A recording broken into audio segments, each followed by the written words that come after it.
आज हम इस वीडियो में सीखेंगे कि ग्रस्त का विलोम शब्द क्या होता है और इसका अर्थ क्या होता है, और साथ में हम कुछ उदाहरण वाक्यों से भी इसे और अच्छे से समझेंगे। तो सबसे पहले ग्रस्त का अर्थ समझते हैं।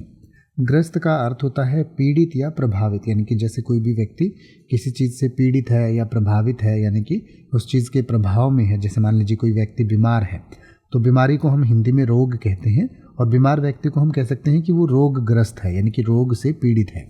तो ग्रस्त का विलोम शब्द यानी कि विपरीतार्थक शब्द होता है मुक्त, यानी कि उस चीज़ से उसने मुक्ति पा ली है, उस चीज़ से वो ग्रस्त नहीं है। तो मुक्त का अर्थ होता है आज़ाद या स्वतंत्र। तो आइए अब हम ग्रस्त और मुक्त को कुछ उदाहरण वाक्यों से समझें। जैसे कि आप कह सकते हैं कि वह बीमारी से ग्रस्त होकर बहुत कमज़ोर हो गया। तो इसका उल्टा आप कह सकते हैं कि वह बीमारी से मुक्त होकर बहुत जोशीला हो गया या बहुत ताकतवर हो गया। या फिर आप कह सकते हैं बाढ़ से ग्रस्त इलाके में राहत कार्य चल रहा है। या फिर आप कह सकते हैं कि वह सभी बंधनों से मुक्त हो गया। या फिर आप कह सकते हैं कि स्वतंत्रता दिवस पर देश स्वतंत्र और मुक्त हो गया। अब आप किसी भी वर्ड का मतलब हिंदी और इंग्लिश में YouTube पर सर्च कर सकते हैं। आपको मेरी वीडियो मिल जाएगी जिसमें आप बिना किसी फालतू बकवास के सीधा उस वर्ड का मतलब समझ पाएंगे। तो ऐसी ही वीडियोस को देखते रहने के लिए चैनल को सब्सक्राइब करें और बेल आइकन को प्रेस करें।